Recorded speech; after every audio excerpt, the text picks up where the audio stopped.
start. 1, 2, 3, 4, 5 laps here at Summit Point Raceway. Jesus Christ, they went out fast. It's Johnny held out for Henriksen, who gained 12 places. Look at this battle round turn 1. Charles Rayford sends it up the inside to take the lead.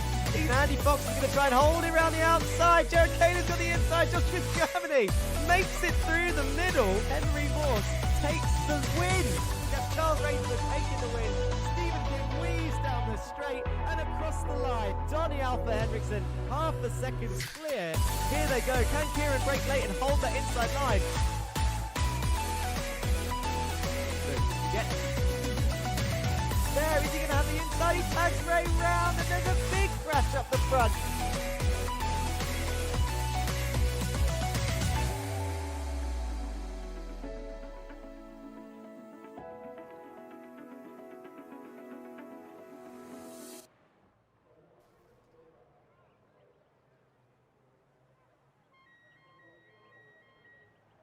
Hello guys and girls, welcome back to the Racing Line. We are back for the Volkswagen Jetta Cup powered by GT Omega in partnership with VCO Esports. Thank you for joining us on YouTube and Twitch and of course over on the VCO Esports YouTube channel.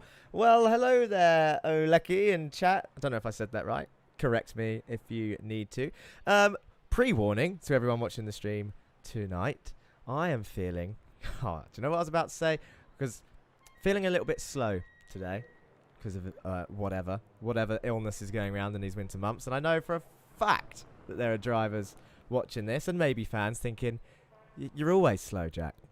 No, we won't go there. Just I'm having a bad time racing at the moment. But I'll tell you who's not having a bad time racing is these guys. Maybe that will change after tonight because this track, here we are, round 4, Volkswagen Jetta Cup. We are at the Red Bull Ring, one of the newer circuits here on iRacing, and it is. I mean, I'm going to be honest. I love the circuit, right? I did want to do the full layout. We ended up going for the national, smaller circuit, tighter field. Volkswagen Jettas, sensitive to meatballs. Hopefully we won't see a lot of those today. I reckon we will see some drive-throughs though. The incident limit is set to 24x, and track limits are in play. I don't want to sound like Formula 1. But track limits are enforced today. They have to be. Because in practice, my oh my, were we taking the... What word can we use here? The Mickey. We'll go old school. Taking the Mickey with the track limits. The Mickey Mouse. As you can see on your screen, broadcast on the Racing Line, YouTube and Twitch, VCO Esports YouTube. Shout out to them. Powered by GT Omega, our sponsors. Supplying the prize for the winner of the championship this season. Speaking of winners of championships, your current leader, Jake Cranston. Let's have a look at that. Oh, do you know what? The button is not there. I'll sort that out. We might have to have a look at that in the break again. But you can also see at the bottom, theracingline.org, if you want to catch any of the latest news from the Volkswagen Jetta Cup, including the results and the championship order and the Constructors' Champions. What is going on outside, though, from behind this? You can see the cars driving around. It's lovely scenery here at the Red Bull Ring in Austria. Oh, we've got some comments in the chat. Let's see, who have we got here? We've got Christopher Smith is saying, hello, missing you boys and the old Jetta so much. Can't wait till Monza. So Christopher Smith is not here today in the ORD racing team, but he will be back next week for Monza. We're now on a 4-week run of European races. Rackham says, let's go. Zero Forks Giving Racing says, afternoon all for Guelthio's back. What surprise will Jesus bring us today? What will Jesus bring us today? I keep changing the pronunciation of his name. I don't mind. I'm sure he doesn't mind either. What was I saying? Jake Cranston currently leading the championship. Oh, do you know what we can't forget? We need to do this nice and early. What's the time? We've got a few minutes left of practice. Those are your times on your left-hand side, by the way. Morgan Burkhardt, a strong contender this season. In fairness to him, a strong contender last season. Caught up in a lot of accidents. Currently 1/10 faster than John Bailiff. And Jameson Huffman, who's turned up to practice today. He normally shows up last minute. He's up there in P3, so they've definitely been practicing. Martin Wallace for Zero Forks Giving Racing, all the way down. He's not going to like this, but he's all the way down in 24th. However, I'm going to spin it with a positive, Martin. He is only 6/10 away. Or nearly 7/10, but you know what I mean. In terms of all these drivers being within a second, it's pretty close to that mark again, and it's just absolute madness. I know they're small circuits. I know this tends to happen. Ben Morse. Henry Morse will not be here today due to high wind conditions that have shut down the power in Berkeley, California. My condolences to all his fans and family, and congratulations to his competitors. He is out there, though. I'm sure I've seen him. He has set a time on the board. And there he is. So, he's found a way.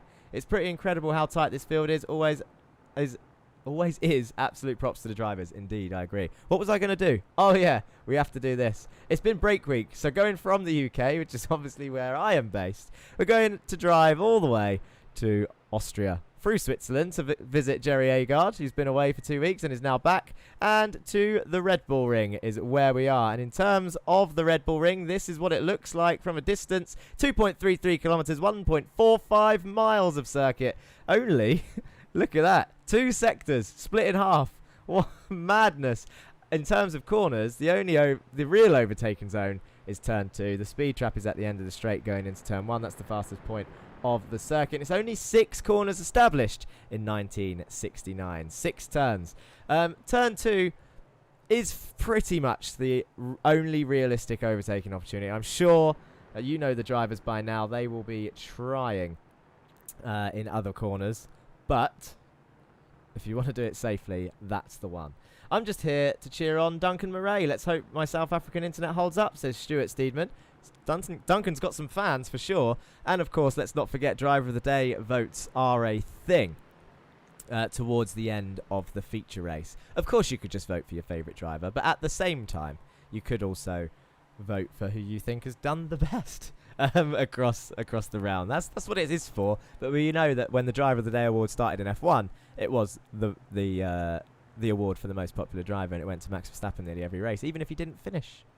Madness. I reckon last corner is the best passing place. Just punt someone in the rear and overtake, says Kakula. Well. We know that that's been mentioned in the driver's briefing, so that should not be happening. Power is on and off if he vanishes, that is why. Thank you, Ben Morse. We will keep an eye on Henry, and hopefully he holds out. Let's have a look. I should have been able to sort out the drivers and the constructors stand-ins. Cool, getting my words out. Let's have a look. This is what it looks like. Come on. There we go. Jake Cranston, 166 points, 22 points ahead of Stephen King. So Stephen's going to be looking to close that gap today. Morgan Burkhardt, as I said, is up there in P3, only 4 points behind Stephen King for P2. 26 points behind Jake Cranston. It's quite close at the top. And to be fair, anywhere you look, people are fighting for positions in these stand-ins. Although, obviously, you could look at Jerry Agard, who's missed 2 rounds, by the way, in 20th place. He looks miles away from Jake, but at the same time, he's only 1 point behind Andre. He's only 2 points behind Ray. He's only 4 points behind Sam. So they are all fighting to climb that order, and they should, depending if they beat their closest rivals, gain places, which is pretty much how it should be, to be honest. Down the bottom end of the order. I should point out actually, Jack Lewin may not be here today. After a poor race in Oran Park, he might be withdrawing from the championship, unfortunately, which is a shame because he was on for the championship, for the lead. He was right behind Jake. One bad round sometimes can affect someone. I mean, he's only down in P5, and he definitely could have closed that gap back. So we'll see if we see him return. Championship standings for the constructors. Masters of Talk, for the first time in Jetta Cup history, lead the Constructors' Championship by 20 points. Pulsars Esports have been knocked off that top spot for the first time. It would be easy to blame Henry, who wasn't there last time out in Oran Park, for a steering wheel issue. That was 2 weeks ago because we've had a break week. They should be well rested and ready to race. But realistically, Joshua Germany and Stephen King just didn't pull it together in Oran Park, really. I mean, Stephen did get a race win, actually. We can't fully blame Stephen. But Joshua Germany, I think he would safely admit that it was a nightmare round. Down under Sim Esports in P3. Massive improvement from last season when they were JP Sim Sheds. They were last with 1 driver. Now they've got 3 drivers. They find themselves in 3rd. Racing that tight 4-way battle with ORD Racing, Zero Forks Given Racing, and Win It or Bin It Racing. There's not many points between those 4 teams. And then you've got Meatball Motorsport currently being propped up by Kieran Dempsey and the Lurchers Gaming team, who actually had quite a decent round at Oran Park. It could have been better. There was a bit of a crash with users, but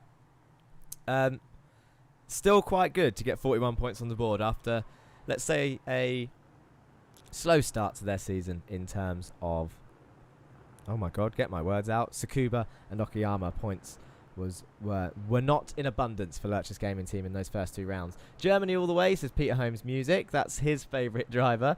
Yeah, go for it. Root for Joshua Germany. We're hoping he does better today than he did last time.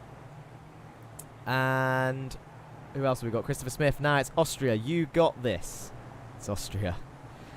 I always love qualifying because it's just an absolute fest of cars. Jetta's driving around. It's only a minute long this lap. Like they're doing 59-second lap times, and it just means there's always going to be a car. They have been warned about slowing up in the final corners because that was starting to happen every round. So they are only allowed to really, if they want to move out the way, as we see Henry Morse going for a move on Austin Farr in qualifying. Austin not going quick enough for him. Yeah. Oh, do you know what? Lost what I was saying. That's going to happen a lot tonight, guys. Told you. Suffering right now, but I will do my best. I'll tell you what I want to talk about, actually. Can we get a closer look at these cars? You might notice a slightly different looking Down Under Sim Esports car. And it has to be said, a lovely looking Down Under Sim Esports car. Let's have a look on the nose. I wonder if we get a nice view of that logo. Yes, we do. And I'll tell you what, we'll stay on this view for Ray Oliver's lap.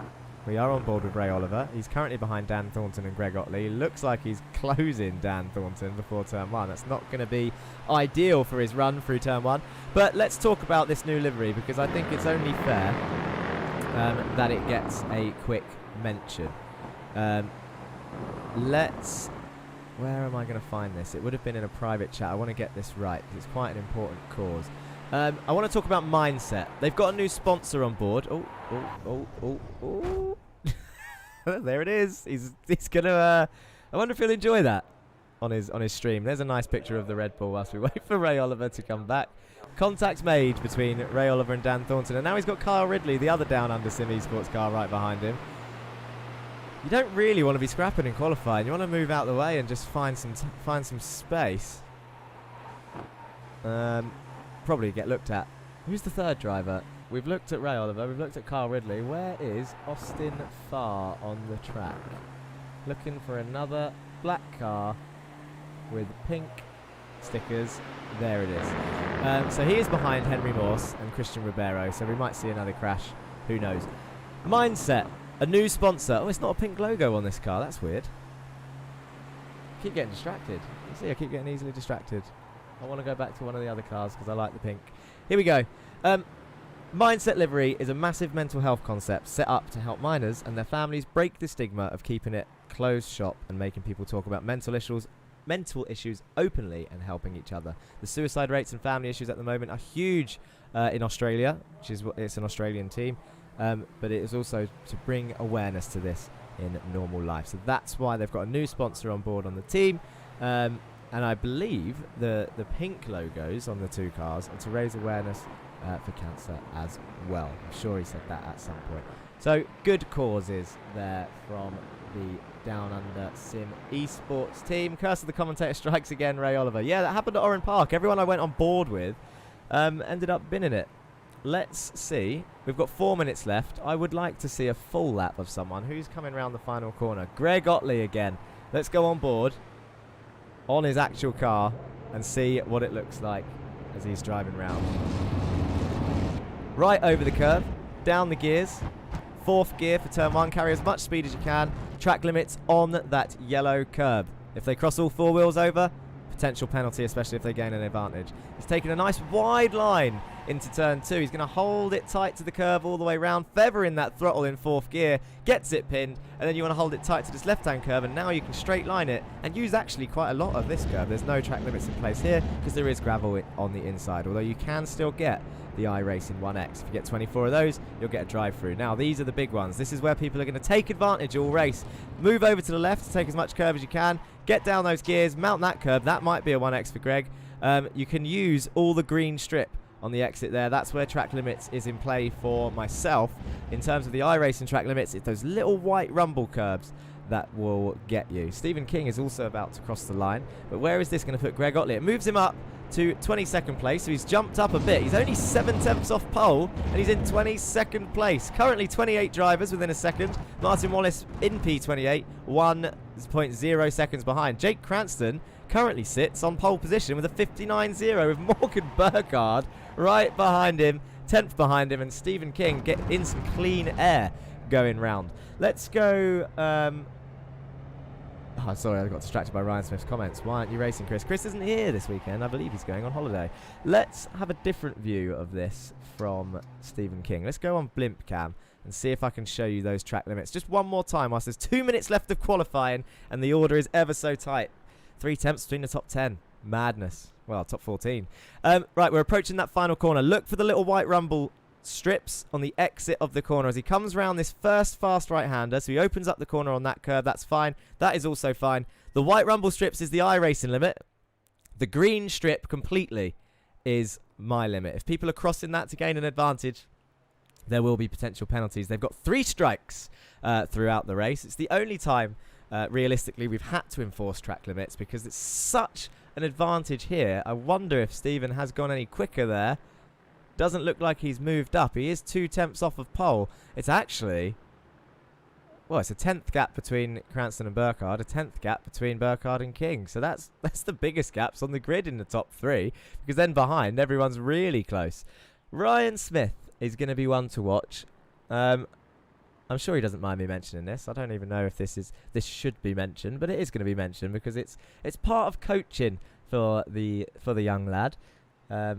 I always get bullied for calling him that by Joshua Germany, but let's bully Joshua Germany for his driving sometimes. Look at the wide entry that Down Under Sim Esports took in turn 1. So the ORD cars are here. We've got 2 on track this week, 1 missing. That is Christopher Smith, who's in chat. Of course, supporting his favourite drivers in chat. Ryan Smith, number 66. We have a small problem with Ryan Smith, where his driving style this season has severely hindered him in terms of his results in the sprint races, meaning he is braking and accelerating at the same time, and that is costing him more fuel, and he's not getting to the end of sprint races without running out. We've coached him a little bit today. Hopefully he's not going to run out again, but it has cost him, I think, in total 12 places across the board this season so far in sprint races only. Feature races, no problem. Sprint races are the ones to watch. Let's hope he doesn't run out of fuel today. Let's have a look at this grid before we get started. Jake Cranston takes your pole position then with a 59.0, only 1 tenth ahead of Morgan Burkhardt. Stephen King, Joshua Germany, and Henry Morse. Pulsers 3, 4, 5. With John Bailiff, Dan Downing, Andre Mayerek, Alexander van der Velde, Jameson Huffman, Jared Kalo, and Kieran Dempsey rounding off your top 12. Andy Fox, Jesus Amundre, Carl Ridley, Ryan Smith, Austin Farr, Donny Henriksen, Dan Thornton, and Dan Blake round off your top 20. Sam Van Olst, Gregory Otley, Ray Oliver, Duncan Murray, Jeremy Agard, Christian Ribeiro, Ika Lequay, and Jan Weiswanger, and Martin Wallace. Oh, heading off the field, 1 second behind in 29th place. Let's see where he can gain. Can he get that all-important 20th place, their final point on the grid? That's what he's got to aim for, I guess, with that amount of cars. It's difficult to overtake. Are we ready to start? Let's get rid of that timer. We don't want to see the timer. We only want to see laps. 1 out of 15. Who are we waiting for? Someone in... It's not John. He's in 6th place. I can see him. Who's in 5th? Henry Morse. Hopefully he hasn't disconnected. Damn those tie balls on the exit of turn 2.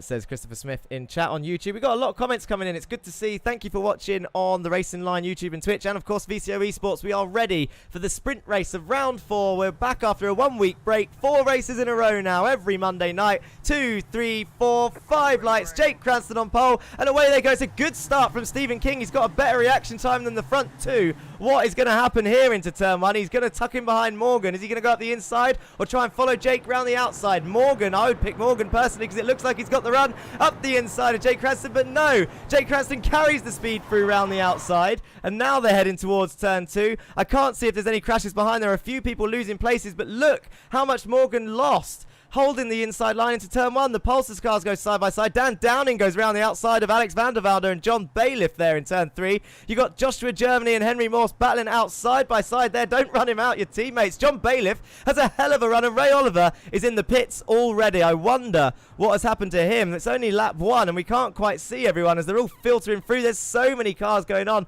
We'll have to have a look at the replay of Ray Oliver. That's going to be a good view of some trees. We don't want to see that. Track limits, anybody? Is anyone going to cut and extend those green patches on lap 1? I'll tell you what, Fair play, boys. It looks fairly well behaved all the way down the order, apart from whatever happened to Ray Oliver. Jake Cranston leading the way. 3 attempts from Morgan Burkhardt. The slipstream so strong round here. I cannot tell you that enough. There's a big crash behind. Oh, and it's Kyle Ridley. It's another down under sim esports car. Oh, we now have to watch some replays whilst everyone races on ahead. I hope it stays clean. So Ray Oliver crashed and jumped into the pits. What happened to Ray? Here he is. So he's gone wide at turn 1. He's going to come back on. He's going to rejoin past the dash lines as per briefing. He stops. Oh, I wonder if he had damage before the crash then, because he just jumps in. I wonder if he's been hit off with a potential meatball there, because there was a car on his inside. Well, there's a few cars on his inside. All trying to get that done. He then just stops and sort of goes to the pits. Let's have a look at the big crash on the straight. It would be behind somewhere. Oh no, there it is. It's one of the ORD cars. Spins onto the circuit. Sam gets collected. Duncan does very well. Oh no. That down under sim esports car probably needed to hold his brakes. He was trying to keep it in a straight line. Dear oh dear. We will have to look at that. We've got quite a few cars, in the pits there as a result. It's not over though, remember. The format promotes a comeback, shall we say, in the feature race. These two still very close. Ellen Brown says back on top with a strong arm emoji. Has she spoken too soon?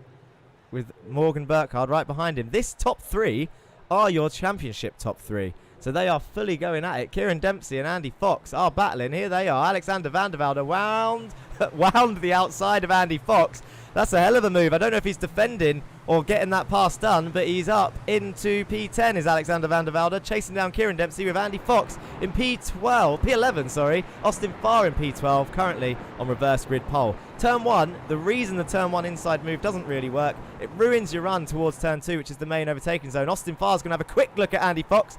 Andy Fox defends. Austin Farr has to go around the outside. Good defense from Andy. He's going to try and hold on for that. Jesus Amundere for the Lurchers Gaming team is up in the points again. Found some form and some consistency. Crashes make me unreasonably angry, says Lance Gilligan 99. I kind of agree with you. That one looked like one of them silly little pit maneuvers that happens when a Jetta makes contact with that rear quarter panel. Didn't look malicious, but ended a lot of races. Austin is such a talent. Look at him go, says Lance Gilligan. I wonder if you are an Austin Farr fan. Ryan Smith is doing well again. I really hope he doesn't run out of fuel because he's currently up in P14. He's got Donny Alpha Henriksen behind him who finished P2 with pneumonia last week. I don't know if he's still got pneumonia, but there he is. Currently lap 5 of 15. We're 1/3 of the way through the sprint race already. That sounded like more contact up ahead. It's the Pulsus boys together. Who went off then? Andy Fox has gone off on track, so I don't know who that was that hit who.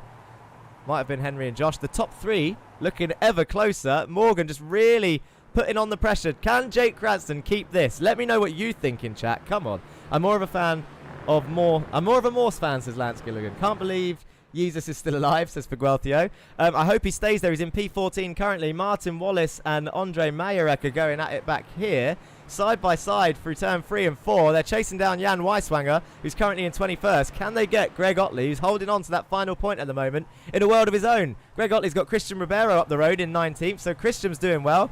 I'll tell you what, who is there? I'm sure Sam Van Olst was involved. Oh, he would be a lapped car and being an idiot. He is currently in last place. He was one of those that got caught up in that first crash. The biggest crash that we've seen. Oh, Huffman's on the inside of Amundere. Let's see if Amundere can hold it. I told you about it ruining the run. Amundere's gone off, though.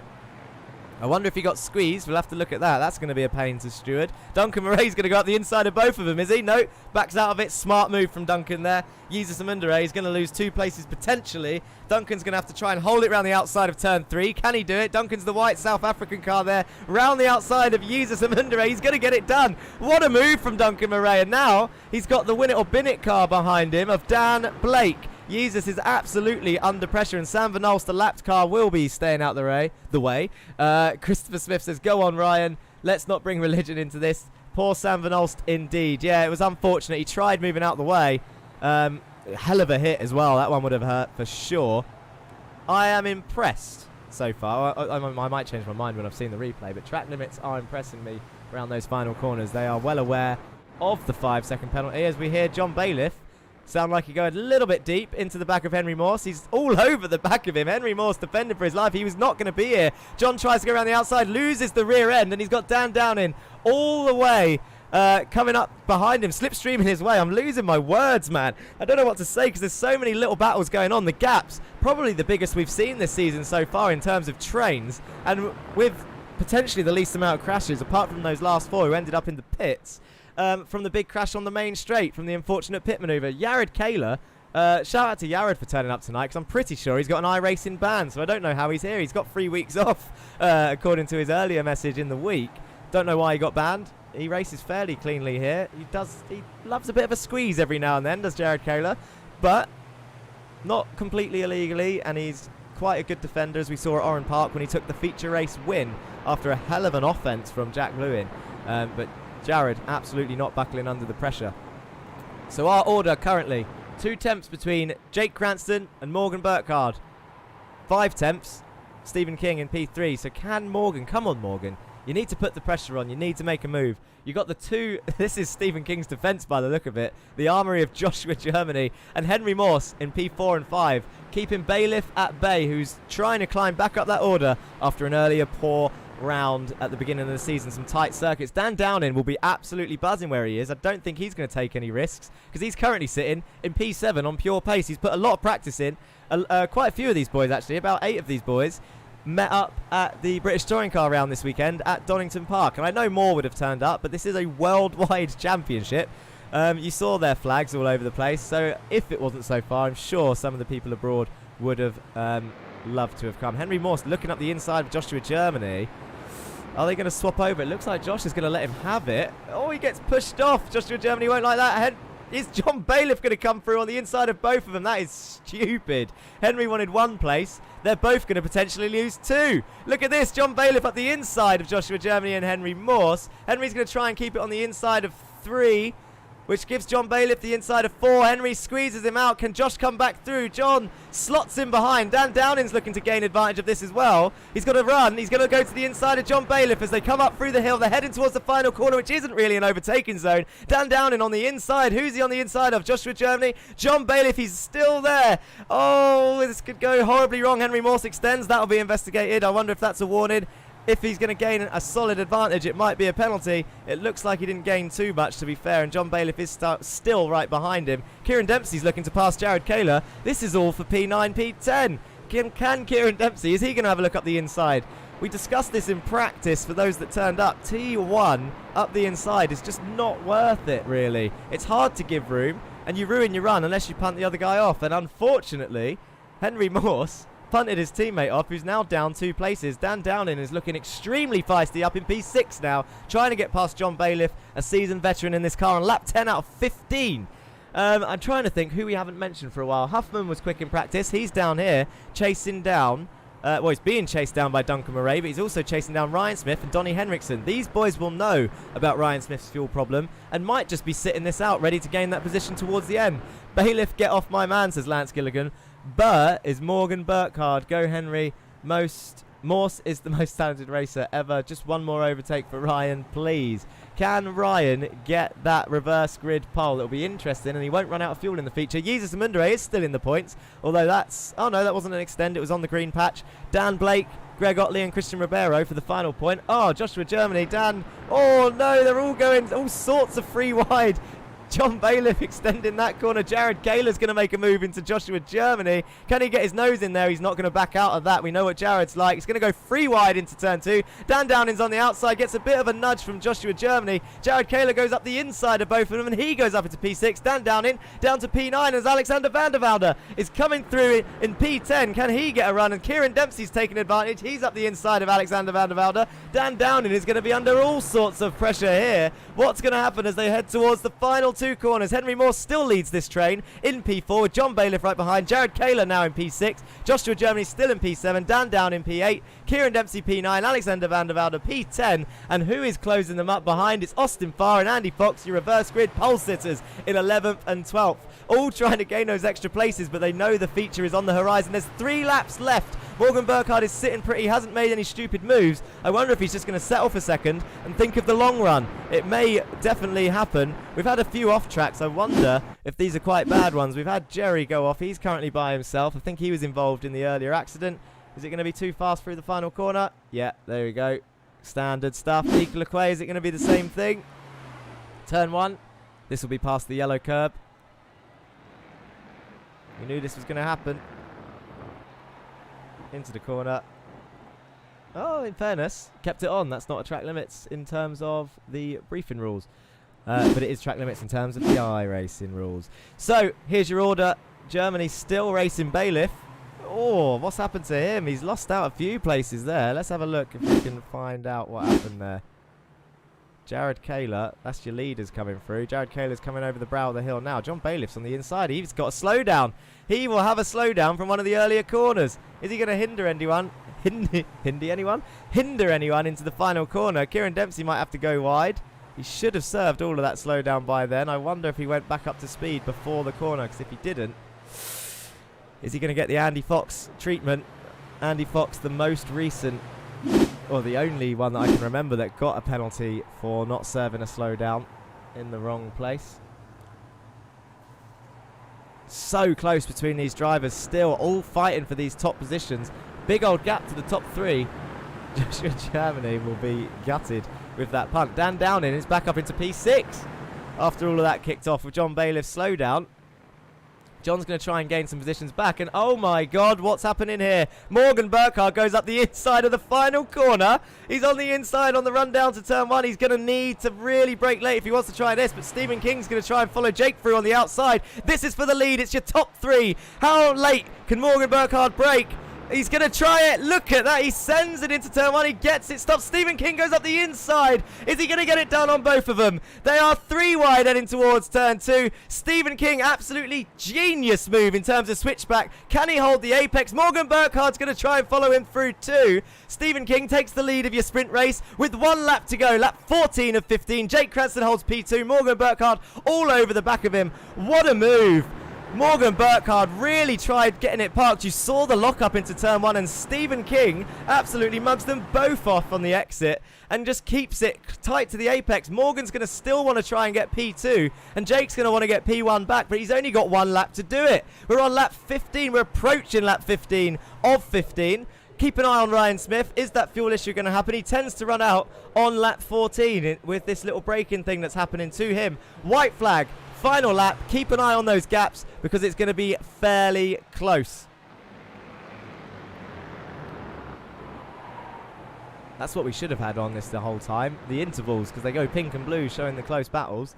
That'll be on for the feature. Is Jake going to send it into T2? I hope not from there. It looks fairly far back. Morgan needs to try. We're going to stick with the top 3 for now. Keep an eye on the order to see if anyone else swaps places. Amazing move, says Figuelthio. He's going to be popular for that one. Come on, Henry, get third. I don't think Henry's going to get third. He has closed the gap from 5 seconds to 3, though. So he's got some paces, Henry Morse, and it looks like the wind is not affecting him too much. Jake Cranston really close behind Stephen King. He's not going to send it up the inside of that corner, surely. Stephen King's going to try and hold it round the outside. Jake Cranston does go up the inside. He tries holding it, does Stephen King. Stephen King, Jake Cranston side by side around the final corner. Stephen King gets the run. He keeps it on the green stuff. Who's going to cross the line first? They're going to go 3 wide. Stephen King holds it across the line. A sprint race win for Stephen King for the 2nd race in a row. Jake Cranston and Morgan Burkhardt cross nearly side by side, trying to take advantage. Henry Morse right behind. Jared Kaler, Dan Downing, Joshua Germany, John Bailiff, Alexander van der Velde, Austin Farr, Kieran Dempsey.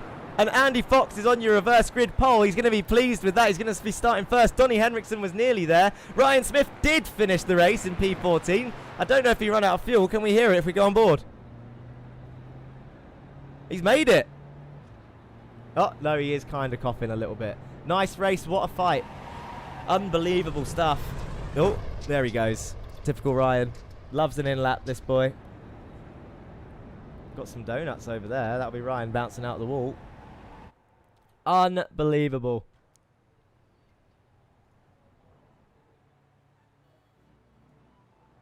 Yes, Henry. Yay, Polestars.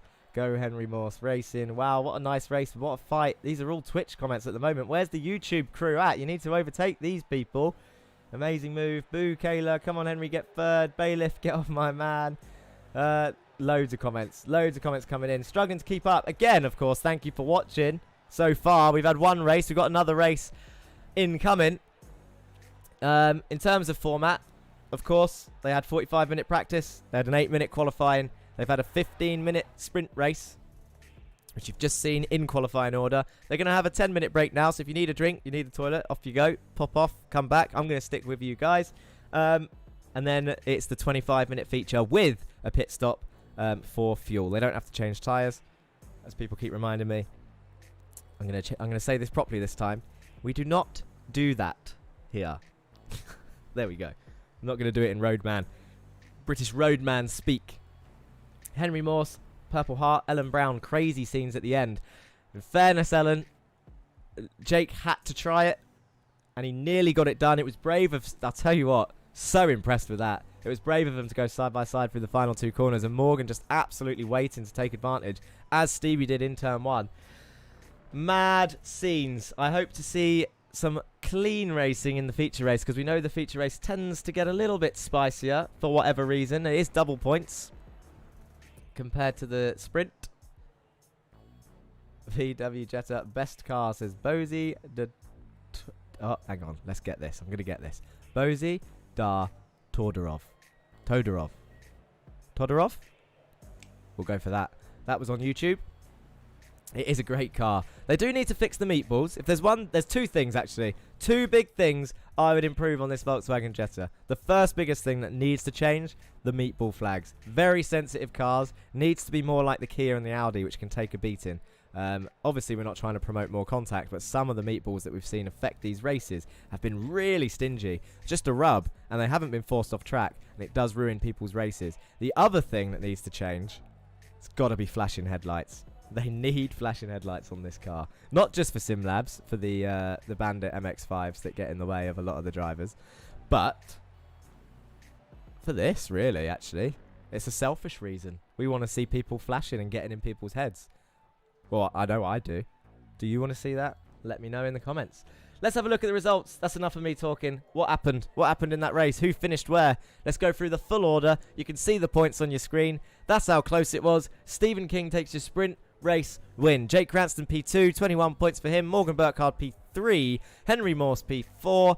Jared Kaler P5. Dan Downing, Joshua Germany P6 and 7. John Bailiff P8 in the end. And Alexander van der Velde in P9. Austin Farr P10. Kieran Dempsey and Andy Fox round off your top 12. And Andy Fox will be on reverse grid pole for the feature race because the top 12 get reversed. It's going to be, do you know what? I'm a little bit worried, if I'm honest, about the drivers that are currently from P1 to 8th place, because they are going to be in reverse order for this feature. They're going to be, they're just going to want every position they can have, as is racing. Donnie Henriksen P13, Ryan Smith P14 takes 7 points, Duncan Murray P15, Jameson Huffman in the end P16, Greg Otley P17, Dan Blake P18, Jesus Mundere takes 2 points for Lurch's Gaming Team, as does Christian Ribeiro, who takes 1 point in P20, the final point on the grid. So double points for Lurch's Gaming, double points for Zero Forks Giving, some points for Meatball Motorsport, double points for Masters of Torque, triple points for Win It or Bin It Racing, triple points for Pulsus, and only single points for Down Under. That would be because of the crashes at the start. 2 of them were involved in that. The non-scorers for this round, Andre Majorek, 1 place out, only 2 temps off of that 1 point. Martin Wallace, also there, 22nd Jan, Weissbanger, Jeremy Agard, Ika LeQuay, Carl Ridley, Ray Oliver, Dan Thornton and Sam Van Olst. Keep an eye on those Down Under boys in the next race. If they can keep it clean, they'll climb up that order and finish points in the feature for sure. Important points for Lurchus. They are. They're going to need every point they can get. And they might actually close the gap to Meatball Motorsport. Depends on Kieran. He's currently holding that team. Sebastian Hallmichael's not here again, so that's 1 driver down. Jan Weissbanger occasionally on that threshold of scoring some points at the end. So it's going to be, it could be tight between those guys. We've got some people practicing. How long's left of this warm-up? Do we have time for an interview? 4 minutes. Let's Let's have a look. Actually, I haven't been in the Discord yet.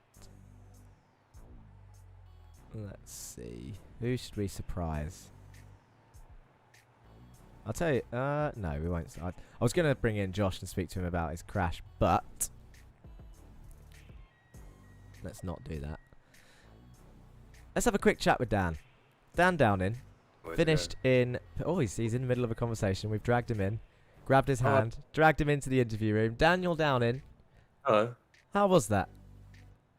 That wasn't too bad. I'm quite happy with that. Could have been better. I think one more lap I would have had Yared, but yeah, not too bad. Got a bit crazy. A lot of free wides. And I think Josh sort of tapped me, maybe during one of those, and then I just, when I got the chance, I was like, I'm having him back. So. Well, yeah, there was a lot of fighting in that race, and in fairness, well, I don't know if I just missed a lot, but it seemed like, one, the briefing has worked. It was fairly tame. There was a lot of fighting still. Track limits seemed okay. It was very, I think the biggest what am I trying to say? The biggest group of feistiness was from P4 down to P10, which you were involved in. He was up in P6, back down to P8, and then you came back up through. You got Maxon in the chat supporting you here. Great drive by Delta. Oh yes, hello Maxon. So have that. You got some fans in chat. You might even get some driver of the day votes today. Yes, what? That's not myself. Wicked. Yeah, you've got to say though, you got to be happy with some decent points. That's your best finish, right? Yeah, best finish. Yeah, I think last time was a P11 after penalties were applied. So P6 on the road. I'll absolutely take that. Yeah. Starting in the same place this time around for the feature, and I mean the guys in front, I might be able to get them. We'll see. But I know I'm going to have Stephen, Jake and Morgan right behind me, so we'll see how we go. Yeah, I'm a little bit worried about this feature because it tends to get a little bit feistier for the double points, but then at the same time they should be smarter and try and rein it in to not get those meatballs. But you've got, you had a move, I've just thought, it popped into my head, you had a move from Joshua Germany. It was always tight into turn 2. I think it was 3 wide at the time, so it wasn't completely his I think fault. Yared was there as well. But how was you in the moment? Tell us how you felt about that. Well, I was obviously a little bit miffed because I ended up losing about 3 spots from it, but it wasn't anything like really bad, you know. It just happens when you go 3 wide into turn 2, and I was on the outside, so I tried to give us enough space on the inside. But you all survived, and that is the main thing. Some decent points. That is the main thing. I'm going to let you go and have the last 2 minutes to relax, get yourself in your headspace for the feature race. But well done. Yep. Thank you very much. Good luck for the feature. Cheers, mate. Dan Downing there, pretty happy with himself, and I don't blame him. Good effort from him to finish in that area in such a tight championship. Christopher Smith has said for ORD Racing, Burkhard should be getting a check in the post from King. That T1 move on Cranston cost him hard. Yes and no. If you think about it in terms of wins and stats, you're right. It's cost Jake hard. If you think about it in points, he's actually only lost 3 points. He went from 24 points to 21. He kept P2. They had a good battle in the final 2 corners. Definitely. I'm pleased. I'm pleased with the standards so far, and I hope everyone survives this next one. It was a shame about the big crash on the main straight. It looked fairly unfortunate, and of course will be investigated. It is time though. We are about to head towards feature race territory. We've got viewers on YouTube, on both the VCO Esports channel and the Racing Line, and of course Twitch. And I'm thanking you for all being here. Let's see what happens. Sam Van Olst is also one to watch. He's starting 29th in this race. Let's have a look at that grid. Your official grid looks like this. Andy Fox is on pole. Kieran Dempsey, Austin Farr, Alexander Van der Velde, John Bailiff and Joshua Germany. Your top 6. Dan Downing, Jared Kaler, Henry Morse, Morgan Burkhard, Jake Cranston and Stephen King round off your top 12. Donny Henriksen, Ryan Smith, Duncan Murray, Jameson Huffman, Greg Otley, Dan Blake, Yeezus Mundere, Christian Ribeiro. Your top 20. Andre Mayerek, Martin Wallace, Jan Weiswanger, Jeremy Agard. Where was I? Ika Lequay, Carl Ridley, Ray Oliver, Dan Thornton and Sam Van Olst. Your grid down to 29th place. that's pretty much it. Let's hide that. Let's get ready to start. They're all going to be ready. They're going to be going fairly soon. We can get rid of that timer again. We only want to see the laps. 25 laps for the feature race. Are you ready for it? I am not. I'm going to say that right now because there's so much stuff going on. How does the blimp cam look? Not very good. We'll go back to this camera. The lights are on. Feature race is about to start. Andy Fox is on pole. 5 lights are on. And away they go. It looks like a fairly even start from all of them in the top 3. John Bailiff moves across to defend from Henry Moore straight away. Joshua Germany, I think that is behind him, actually. There's so many cars. Andy Fox is going to go around the outside of turn 1, and he leads into turn 1. There's loads of swaps through this midfield. Jake Cranston looks like he's got a hell of a start there, going around the outside, as they all filter down towards turn 2. And Austin Fast looking up the inside of Kieran Dempsey for turn 2. Doesn't quite get it done. Fairly safe. All surviving. Sam Van Olst is trying to get past Dan Thornton again. These two keep finding each other on track. But it is what it is as they all come through turn 3 and 4. They're starting to go single file, and that is Dan Blake battling Andre Majorek for P20. Weiswanger and Wallace back there are also fighting side by side, and the Lurchus Gaming has 2 down under Sim Esports cars. That is Ika Lequay about to get potentially mugged into the final corner as we can't see anything. These guys all keeping it on the green stuff. No, Kieran Dempsey's way off. I wonder if he got helped there. He's trying to rejoin. It's a dangerous place to rejoin, but he's done it well. Common sense has prevailed. Duncan Murray looks like he's going for a move on Jamison Huffman. They're heading towards turn 1. It's side by side. You've got Ryan Smith going side by side with Kieran Dempsey. Remember, T1's a disadvantage. Alexander Vandervelde looks like he's got a slow down because he's on the inside, way on the inside of the corner. Kieran Dempsey round the outside of Ryan Smith. Can he get that done as they head towards turn 2? Let's have a blimp cam of this again as Alexander Vandervelde has been passed by a Masters of Torque car there. That is Cranston round the outside. Still fairly clean, you know. Impressive stuff. There's another ORD car there being... Oh, there's a bit of contact with Oliver Van Olst. Oh, no, it's Ridley. Ridley down there, I think. Oh, no, Ridley's in the pits. So is Weiswanger. So there's been another crash somewhere. Let's see if we can find that. It looks like a rejoin. Oh, dear, oh, dear.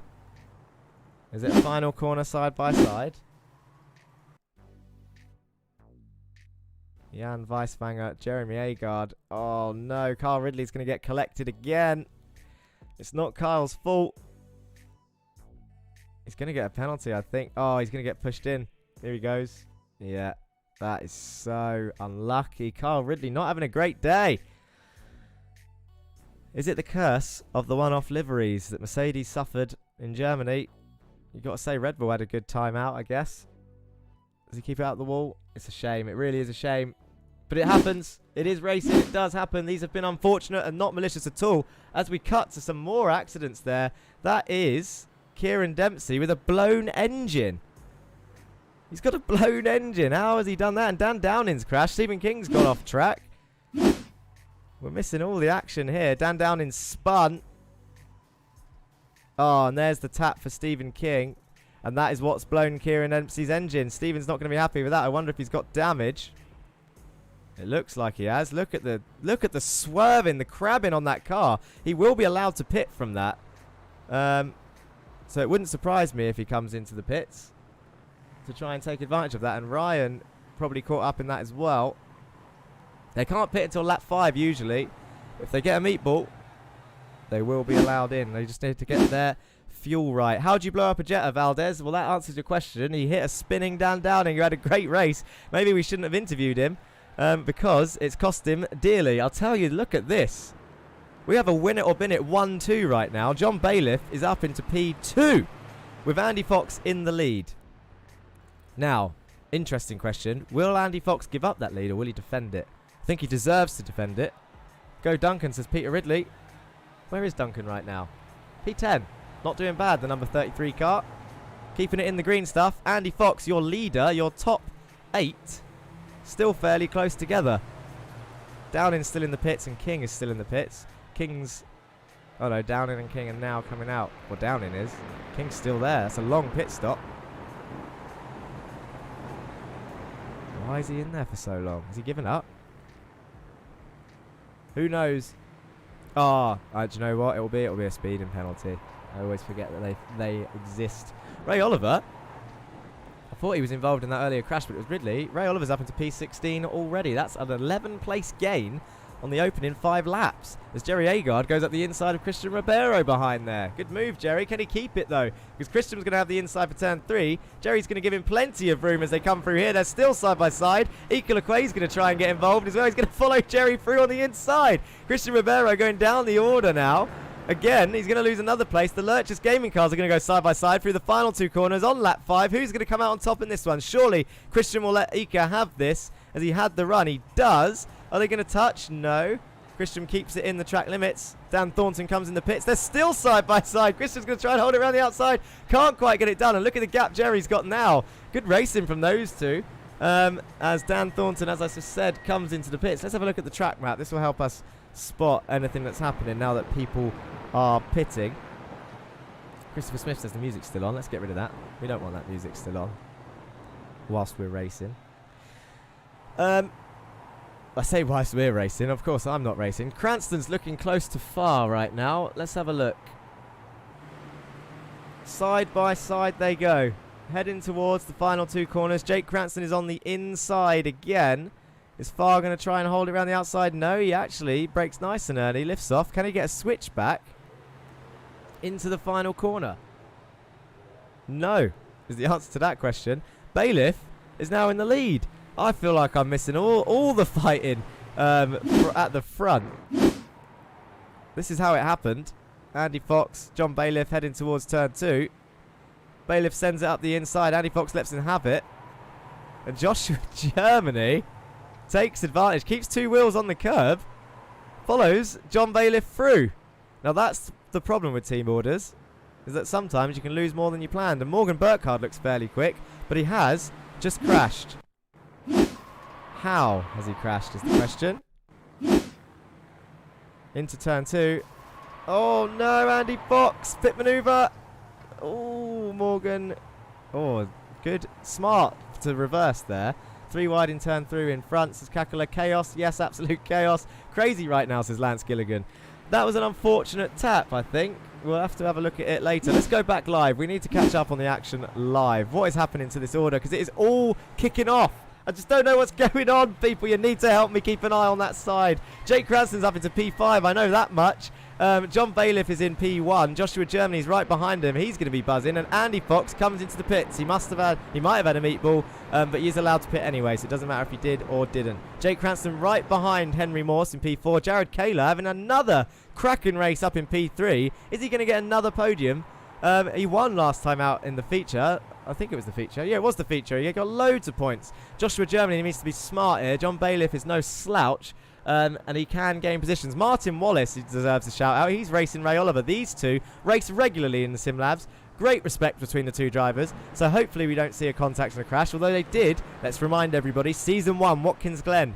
2 of them leading the race. Do you remember? Big old crash. In fact, it's in the intro. If you remember the intro, it's in the intro. Big old crash. There's a lot of the big hitters involved. But it was just one of those unfortunate racing incidents. But these 2 are racing for quite decent points as Cranston comes in the pits, as does Morgan Burkhardt, who had an earlier spin.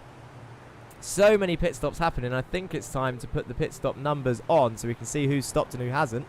Your current leader of the pit stoppers is Alexander van der Velde, who is in 18th. Jake Cranston is now one of those stoppers. Where is Alexander van der Velde? Coming around the final corner now. Where's he going to come out? Cranston's already leaving the pits, I think. Morgan Burkhardt isn't. It's a slow stop for Morgan, unless that is just genuinely where he was from that spin. Sam Van Ulster's come through. He's up 11 places. They're all passing Burkhardt now. Dan Thornton's having a quiet old race. Stephen King, if he did get a speeding penalty, if that is the reason he's down here, he'll be screwing about that. There's a lot of points thrown away, potentially, as Henriksen's just gained a load of places there. Oh, it's because he's gone into the pits, and now he's going to go back down the order. So Henriksen coming in the pits. Are you calling me sus, says Lance Gilligan. Morgan picked up damage when Andy hit him, probably. Henry deserves first place. Sus, minor damage, but load the pit stop down. Yeah, so damage can affect the pit stop slightly. But we should be watching this really, because this is still fairly close. Joshua gonna try his best. I'm gonna put it out there. John Bailiff, no easy person to pass, as Cranston is definitely leading the way of the pit stoppers now, as he's passing everyone who's come in recently.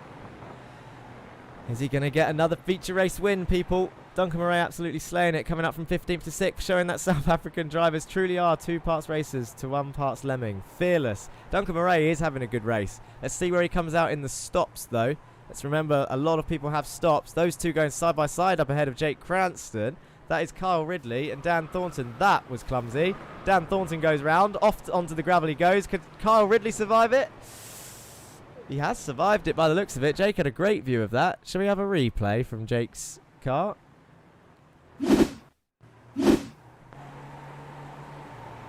Oh, this is on board with Kyle. So he is there. Oh, that looked violent, you know. Really did look violent. Oh.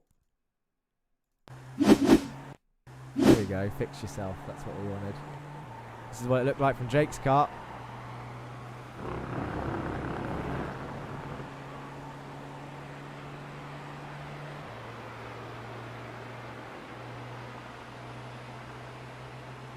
Kyle moving out the way nicely there. So fairly safe. Joshua Germany, this guy, I don't know why I find it so funny. Look at the run he gets. He's going to try and make a move. He's looking to the outside. He's got the run on John Bailiff. Are we on board for an actual overtake for the lead? He's going to try and get the run. John Bailiff breaks late. Joshua Germany's going to try and get the switch back. John's going to go off track. He can't keep that position if he gains an advantage. Joshua Germany's going to go up the inside for turn 2. He has the run. They're driving towards turn 2. Is Joshua Germany going to take the genuine lead of this race? It looks like it. John Bailiff's trying to hold it around the outside, and Joshua Germany gets it done with Henry Morse right behind. John Bailiff slots into P2. They haven't stopped yet. Has this battling cost them time? Your lead pit stop driver is Jake Cranston. When are they going to come into the pits? It's lap 12 of 25. We're at the half hour, well, not the half hour mark, we're at the halfway point as Ezekiel Aquay comes into the pits with Greg Otley, and we've got top 5 still very close together, but they can't battle too hard as Joshua Germany takes the decision to come into the pits. Henry Morse stays out. So now that he's taken the lead, he comes in. He's going to try not to speed. Hopefully he doesn't get a bump. If he does get a bump, that would be quite funny. He would get a speeding penalty though, so maybe not so funny for him. Now this is going to be interesting. Where is Jake Cranston? He's coming over the hill. He's got Stephen King up ahead. But Stephen must be a lap down. Where is Joshua Germany? Joshua Germany, John Bailiff. Into the pits they are. They're both leaving. John Bailiff's done them all in the pits. He's going to come back out in the lead, or is he? Because Jake Cranston's coming down the main straight now. It's going to be tight. It's going to be tight. John Bailiff hitting the apex of the pit lane. There goes Jake Cranston, speedy as he is, round the outside, and he takes the net lead of this race. Jake Cranston, your feature race leader after making an earlier pit stop. John Bailiff comes out right behind, is now going to chase him down. Joshua Germany, after taking the lead in a fair fight, now down in P6, I think, after the pit stops. Interesting strategy. We'll have to see if it pays off for Morse. Indeed. Well, he's in the pits now. It's got to be said, he's going to come out in that battle, I believe.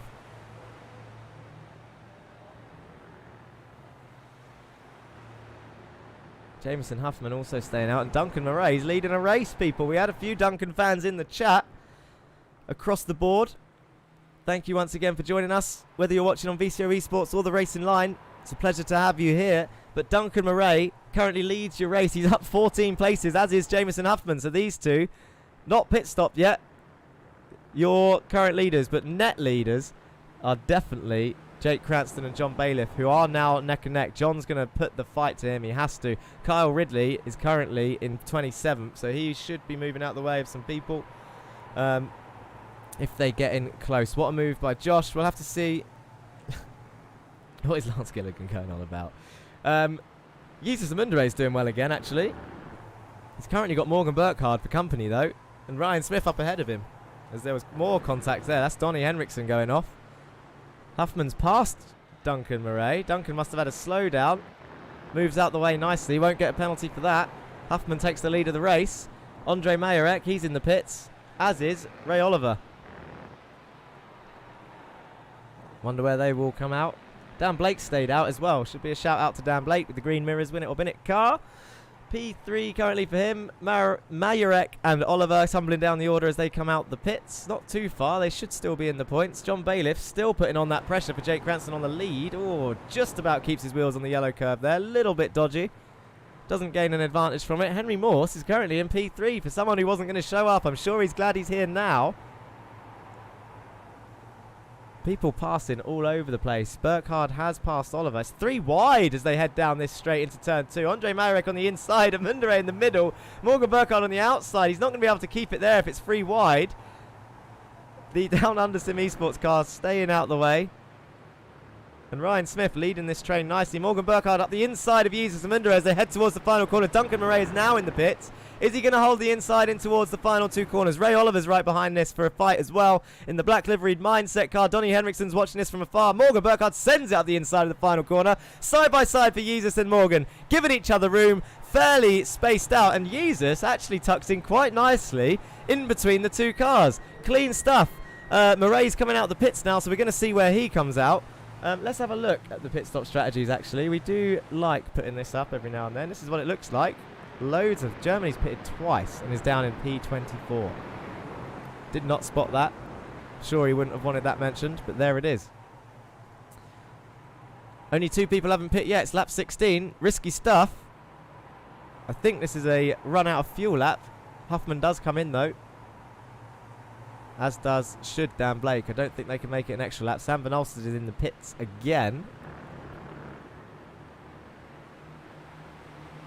Just goes from bad to worse for some of these boys.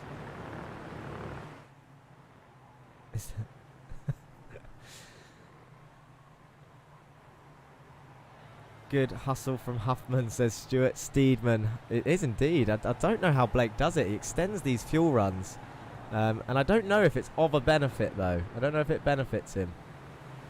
Still looking at Morgan Burkhardt in the Zero Forks Given Racing car. Chasing down Andre Majorek and Ryan Smith in P10 and 11. So some decent points, but you are right about Huffman. He's up there in P8 after the stops. P9 as he comes out the pits. He's got Duncan Murray for company.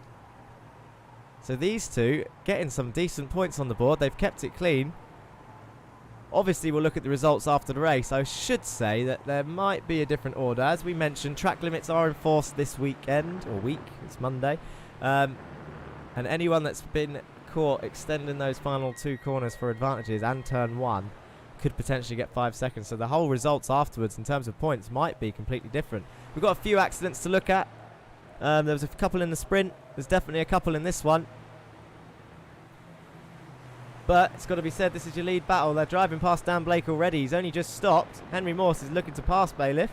Around the outside of turn 1. Can he get it done for P2? Doesn't look like he's alongside, to be honest. Jake Cranston, a good performance. John Bailiff over that yellow curb again.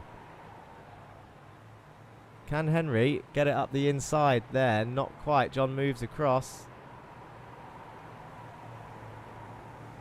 John needs to think about this. I'm not being biased to Henry. Not being biased to Henry, but I am saying that John Bailiff needs to think about this because he cannot let Jake get away. Jake is your championship leader. You should be fighting the orange car.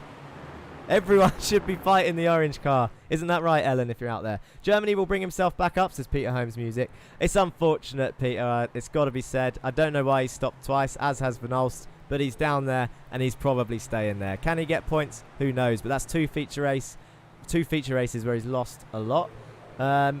Nice clean racing tonight, says Christopher Smith. I think so, but I don't know if that's just what I'm catching. And I've missed all of the chaos, which we normally find out. Whoa, Morgan Burkhardt and Majorek go side by side in the final corner. Ray Oliver's going to take advantage of that. Can he keep that on the inside? Ray Oliver, number 99, Down Under Sim Esports. Andre Majorek, the independent driver, number 44. Double barrels all the way, 44, 99, side by side into turn 1. Can Majorek keep it around the outside? Ray Oliver up the inside. He needs to get a good run on the exit, but he can't run him off. He does run him off. Can Majorek keep it there? He needs to give him room. Jesus and Mundere might take advantage of all of this. He's currently in P12. We don't want Jesus to ruin it. Oh, he nearly has a look at Ray. They're still side by side. There's more contact between the 2 of them. Ray's going to try and hold it on the inside. It's feisty stuff from Ray. Majorek does keep it. And Jesus and Mundere is going to go around the outside of 3 into turn 4. And Donny Henriksen's going to come through as well. I hope that's not a meatball for Andre. Ray does often find himself on the receiving end of some sort. I mean, he's a feisty racer, is Ray, in a good way, but sometimes he does find himself in that penalty room.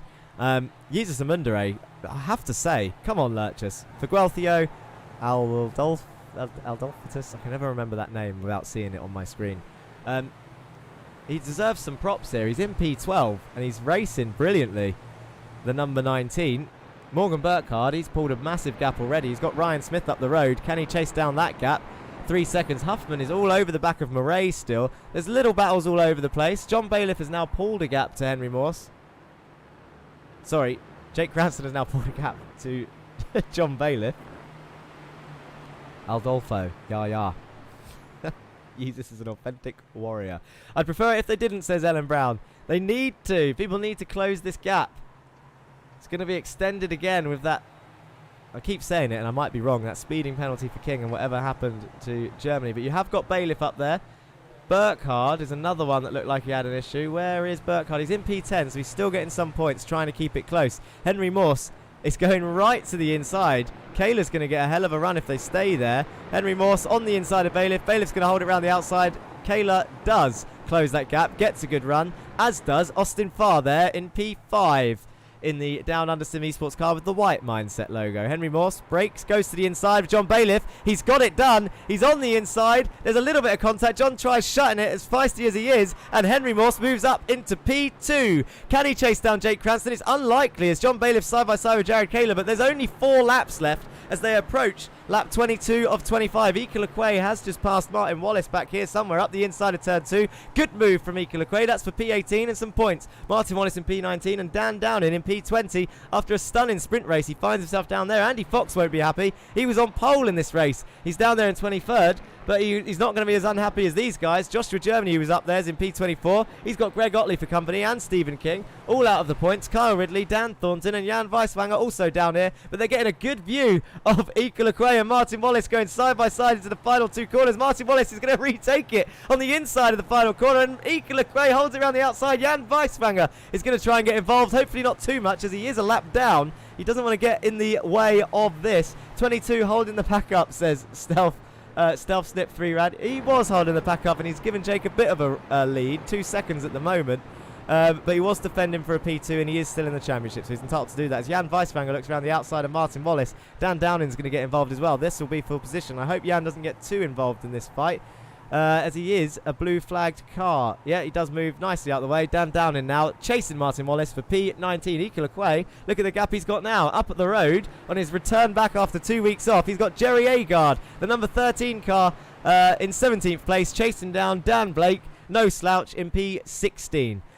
Kieran Dempsey is up the road in P15. He's down 13 places. Andre Mayerek's actually gained 7 up here in P14, so he's having an okay feature race. I don't think he could be too disappointed. As Donny Henriksen is chasing down Jesus Amundere in P12, who is also up 7 places. Your biggest gainer so far, though, is Ray Oliver, up 16 places. He started right near the back, and here he is getting some points. I told you there'd be one to watch.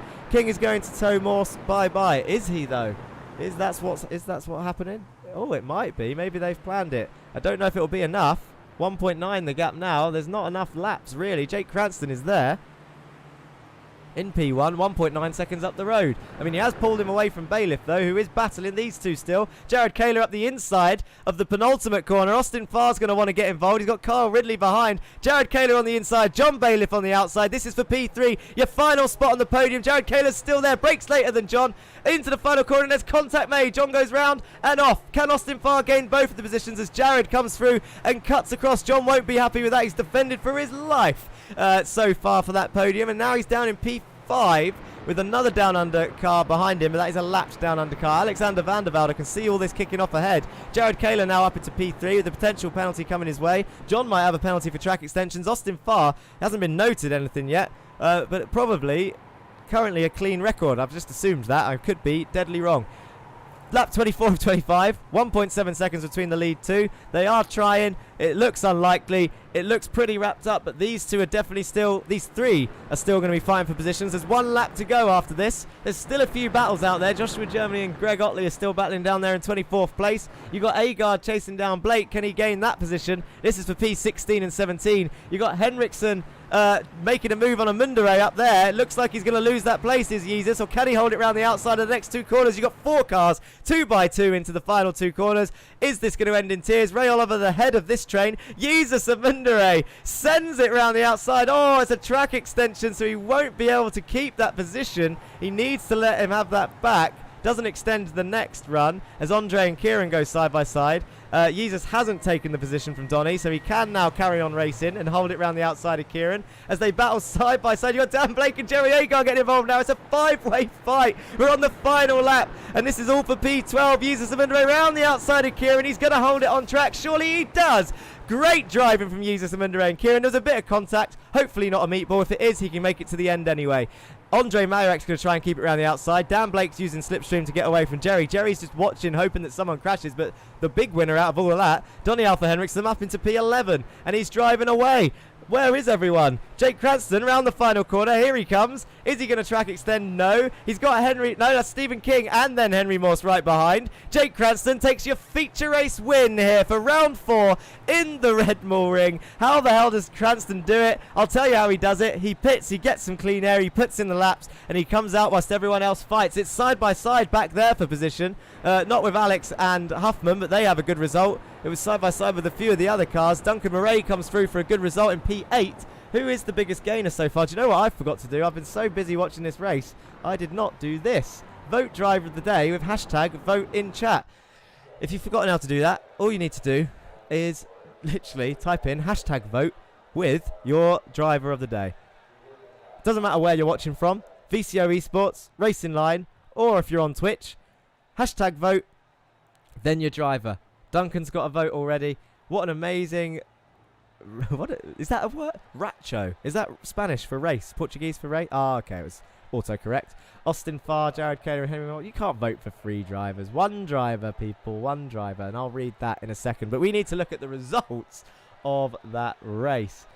That was madness. I felt like there was so much going on. And I know for a fact that I have missed a lot of action that I'll probably see in the steward's room afterwards. There was just so many battles. I said it had potential, this track. It really did. To... did not mean to click that. Here we go, spamming the replays again. Standard stuff. Why is this replay not showing anything?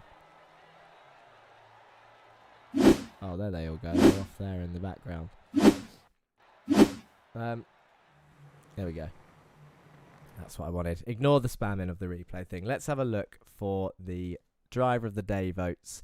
And then we'll do some interviews. Actually, no. I'll count the driver of the day votes after this feature race results. I'm sorry, guys. Just feel rough. Look at that drift from Alexander van der Velde. Show results. Where is everyone? How did it finish in the end? Let's see what we missed and who is where. Jake Cranston takes another feature race win and it no doubt extends his championship lead by a few points. He needs to have a bad one for people to close up. Sprint races, he keeps it clean. He just gets on with it. He was still fighting for the win. He's absolutely not staying out the way, but there he is. 48 points for him. Henry Morse comes home in P2 at the end. When 10 minutes before the race started, he was like, I'm not going to make it. The wind is too much in the area. And here he is. Is it a double podium for Henry? It might not be a double podium, but he was up there in both races for sure. Look at all the Americans loving the Red Bull Ring. It's 2, 3, and 4 for the American drivers. Henry Morse, Jared Kaler, and Austin Farr. All 3 of them good friends, by the way, should be said. So I wonder if Henry's actually joined the team chat with the Pulsus boys, or if he's stayed with Jared and Austin, who've had a cracking race. Jared, an independent driver, but Austin Farr for Down Under Sim Esports, giving him 34 points. John Bailiff comes home in P5 in the end after a little bit of a rough and ready race. You then have Alexander van der Velde, P6, so he should be happy with that. Just a nice, consistent, quiet race. Might gain from penalties, who knows. Jameson Huffman, P7. So that is... it's got to be said for Jameson. That could be a showing of what happens when you practice a little bit. Jameson has a tight schedule, you see. And he he's been turning up literally just before qualifying starts. He normally ends up at the back of the grid, and this time he was there at the beginning of practice, and now look at him, a P7 in the feature and 28 points. Good stuff. Duncan Murray, P8, he'll be happy with that. Morgan Burkhardt may be disappointed with the feature result, but still, he's keeping it close up there and likely past Stephen King as well. Ryan Smith, P10. Not a bad week for him, actually, Ryan Smith. 13 years old, and there he is in P10, and he managed to finish the sprint without running out of fuel, just about. Donny Henriksen, P11, 20 points. Jesus Amundere, do you know what? Come on. Normally, I'd do this in a room and I'd hear some claps, but no matter where you're watching from, can you just put some clapping emojis in the chat? I'm not favouritising Jesus Amundere here, but he's had a cracking round. He hasn't got involved in too many incidents. There he is in P12 with 18 points. He'll be happy with that. We thought it was just Oran Park that Jesus Amundere could drive. Turns out he can drive anywhere he wants to if he thinks about it. Kieran Dempsey, P13. He'll be a little bit disappointed with that, I reckon. He's got pace everywhere as that lad. The Irish boy, the only Irishman on the grid. You then have, and of course, some more points for Meatball Motorsport from Kieran. Good. Andre Majorek, P14, slowly climbing the championship order. Dan Blake, P15 for Win It or Bin It Racing. That is 2-point scorers for them. Jeremy Agard, P16, 10 points. Zeke Lequay, Dan Downing, Christian Ribeiro, and Ray Oliver round off the field. So Ray Oliver ended up taking those last 2 points. Did something happen to him at the end? Have I forgotten what happened? He still gained 7 positions, but I'm sure he was one of the highest gainers before that. You'll have to remind me. I think it was contacts in the final 2 corners, if I remember correctly. Let's have a look at the rest then. Your non-scorers for the feature race are Sam Van Olst, just on the cusp, 1 second behind of those final 2 points. Andy Fox started on pole, down in 22nd place. Joshua Germany, Greg Otley, Martin Wallace, Stephen King, Carl Ridley, Dan Thornton, and Jan Weiswanger down there in 29th place. Oh my God. Where's my... Let me have a look for my water. Sure I had one. I had one somewhere around here. You don't mind waiting, I'm sure. You've all been here enough. You've been here a long time.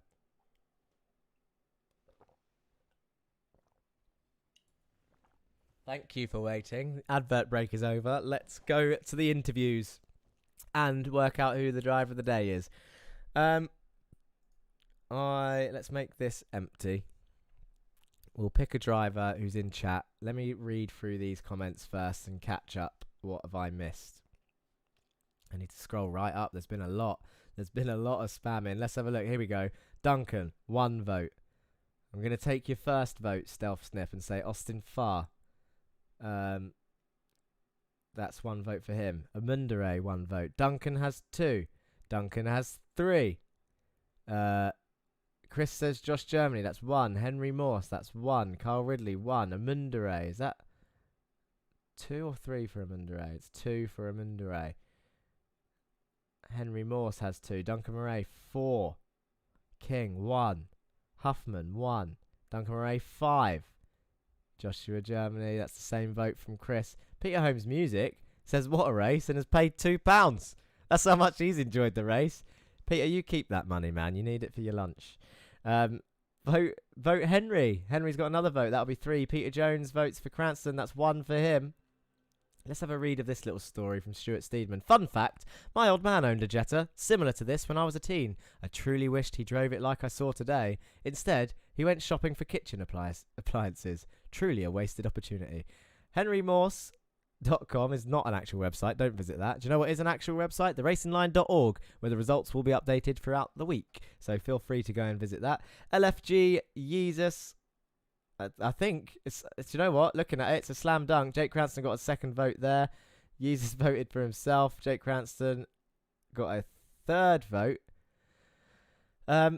Duncan Murray is your driver of the day with 5 votes, and in fairness, deserved.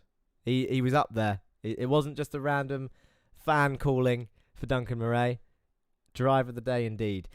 Let's get these interviews done, because I can feel that people are waiting in the 1 in the driver room and 2 in chat. We want to hear some drivers.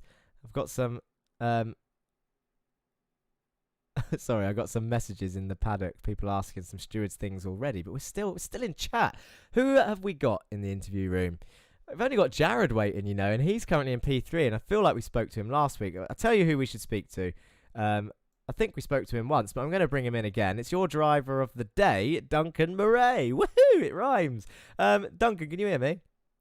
Yeah, 100%. Thank you for having me. You're welcome. You are voted driver of the day, sir, with 5 votes to 3, I think, for Jake Cranston and Yeezus. How are you feeling? Yeah, very good. It's my second double point score for the series, so I'm very happy with the result. It was a good race. Yeah, it was a lot of fun. From your point of view, I hope you don't mind me saying, this is not a dig, but I thought it'd be quite funny. You like a moan, Duncan. Yeah. Every now and then.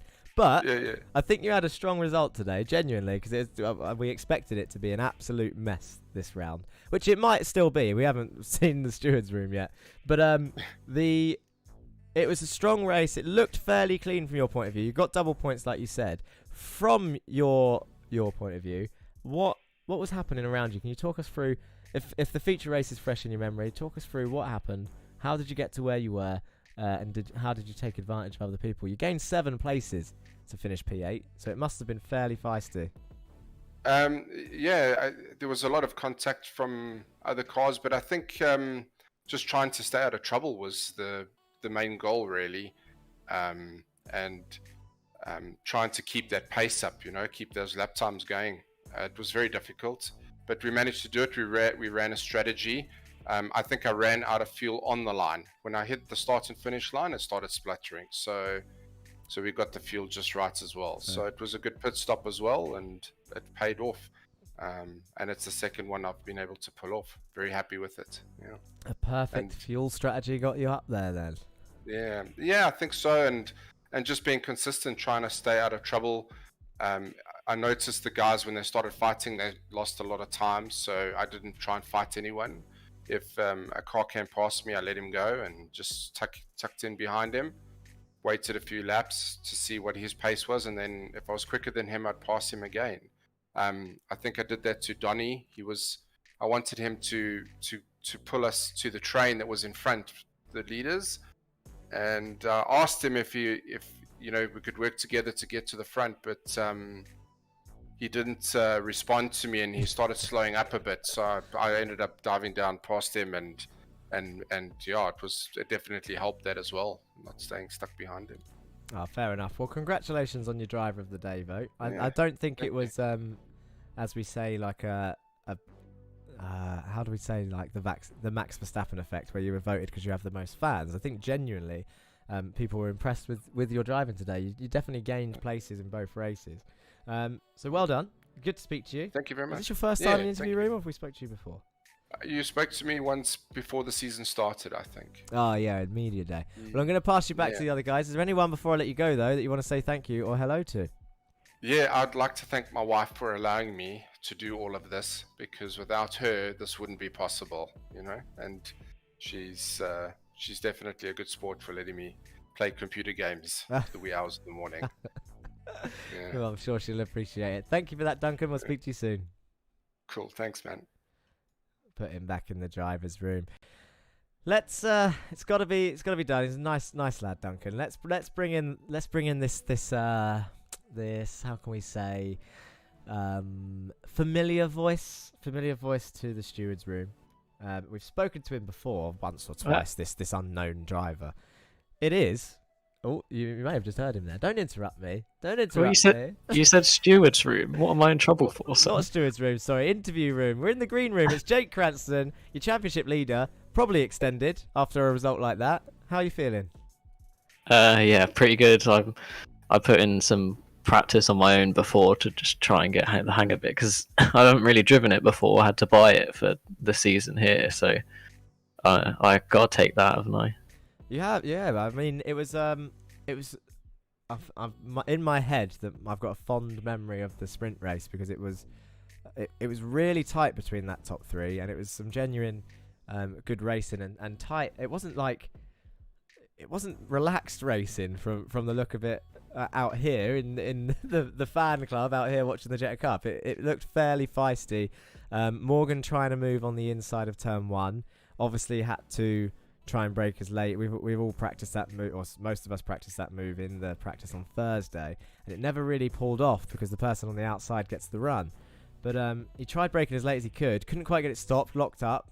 You went to get the switchback, but then Stevie got a switchback on both of you as a result. And then I didn't think you would do it. I didn't think you would take the risk, but you sent it up the inside of the final 2 corners for a great side-by-side battle to the line. Yeah. I had to try it because Morgan got the run on me, so it was sort of like a defense for Morgan. I had to go on the inside of Steven, and yeah, I wasn't sure what was going to happen, to be honest, as we have a history, but we won't go into that.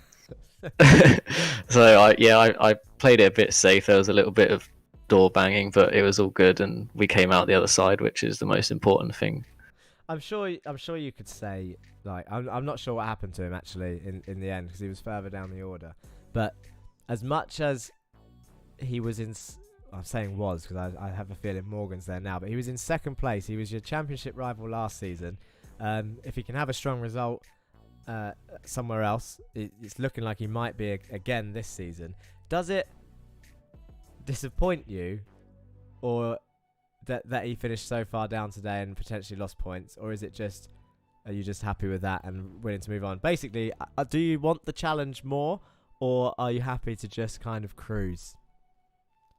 It makes it easier for me going forward because I can be safer with my moves and stuff. Like if I lose a place or two, it doesn't matter as much. But yeah, I'm sort of, because last season I was ahead before, so I kind of know how to play it now. Well, we've got, where are we now? We're round 4, 6 rounds to go. With some fairly interesting tracks coming up. I thought this would be one of the worst. I think from our point of view, it actually ended up looking all right. I haven't seen the stewards room yet, so I might just be assuming. But 2 good races from you. Is there anyone you want to say thank you and hello to before I let you go? And of course, well done. Oh, thank you. Yeah, hello Ellen in the other room. Thank you for supporting me again. I nearly forgot you last time, so here you go. You're up first. Say hi to my dad, who's watching now as well, and my mum. Who else is watching? Dave and Ali. Thank you for supporting me, and see you again soon. Thank you very much, Jake. We'll speak to you soon. Bye. Bye. I'm not avoiding Jared. I'm just very aware that I think we spoke to him last week after a cracking race. He is still sat in the interview racing room. We've got time for one more interview. I'm just looking who's still around that I want to speak to that might be different from Jared. I think it's looking like it will be Jared. So don't go anywhere. Who had another good race? Jameson Huffman was up 9 places. Jake Cranston gained 10. Jerry Agard gained 8. I'll tell you what, actually, where Jerry's normally hanging around. Is he in there? Let's have a look. Looks like he might have gone. That's unlike Jerry. He loves sitting around and chatting. But he's had 2 weeks off, so it would be interesting to see his point of view. Let's speak to Jared. We've got to bring him in. Here he is. It's Jared Kaler. He finished P3 in the end. Maybe, you might not know this, he might be under investigation for some contacts, but who knows? Jared, though, we're not going to put a dampener on it because you've had another strong round. How are you feeling? Pretty good. I'm not sure what contacts you're looking at, but the only one I can remember that might be and it wasn't replayed, so it might just be fine. But I think it was. It would have been the battle with John Bailiff actually in P3, in terms of forcing him off the track. But it could be either way. It wasn't like an obvious. Oh, Jared's done an awesome. Oh yeah, I mean we worked that out. Like we talked about it and everything. So we're both of us are good on that point. Perfect. But so let's not worry about that though, because besides that, you've had another strong round in both races. Tell us about it. Tell us from your point of view. How was it for you? Yeah, I'm honestly surprised I was able to make up so much ground in the final race. I kind of thought starting back in 8th and 9th for the feature was going to be a bit difficult, trying to work my way up through the pack. But fortunately, I was able to, and even in the heat race, I was able to make up quite a few spots. And I think that's just a product of the qualifying. You know, you have everyone out there at the same time, and it just kind of depends on whether you have the draft or not. And I didn't really have a good draft in qualifying, so it kind of set me back a bit. But nevertheless, I was able to kind of work my way up through the pack and get 2 solid finishes in both the races and get good points. Yeah, I mean, I can't. That John battle was the only one that's in my head, but I know you definitely had more because you were making moves all over the place. In your point of view, where was this main overtaking spot? Turn 2. I think turn 2, if you could get a nice run out of turn 1, you were able to kind of set up a pass going into turn 2.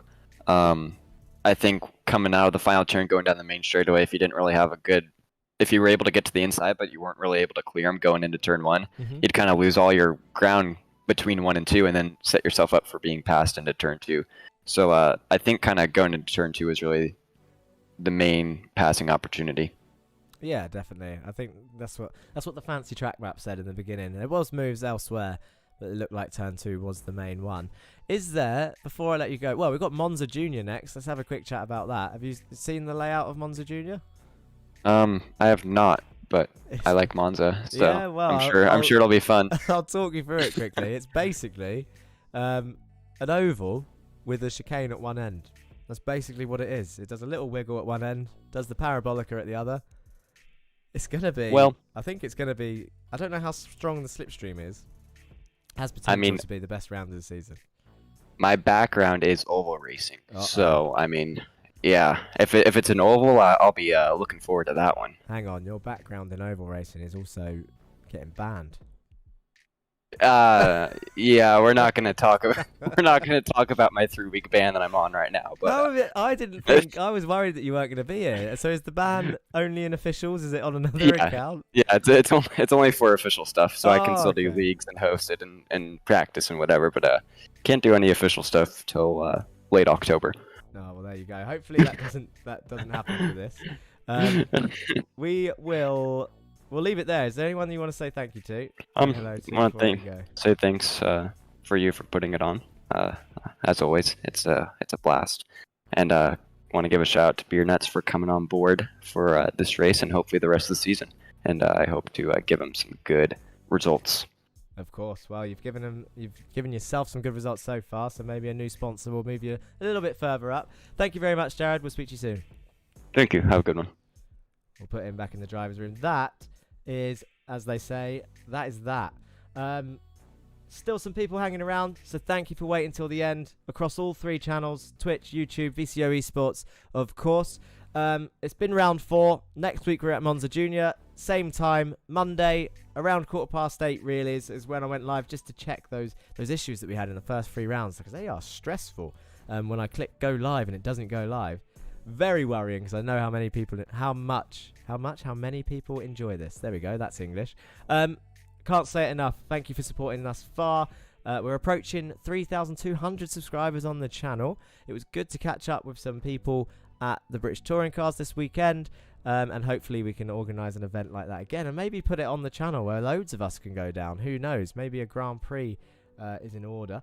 But that is pretty much it. That's all we have time for. Don't forget to keep those likes and comments coming in, and hit that subscribe button if you haven't already. And if I don't see you on chat this week, I'll see you next week for the next video here on the Racing Line. Peace!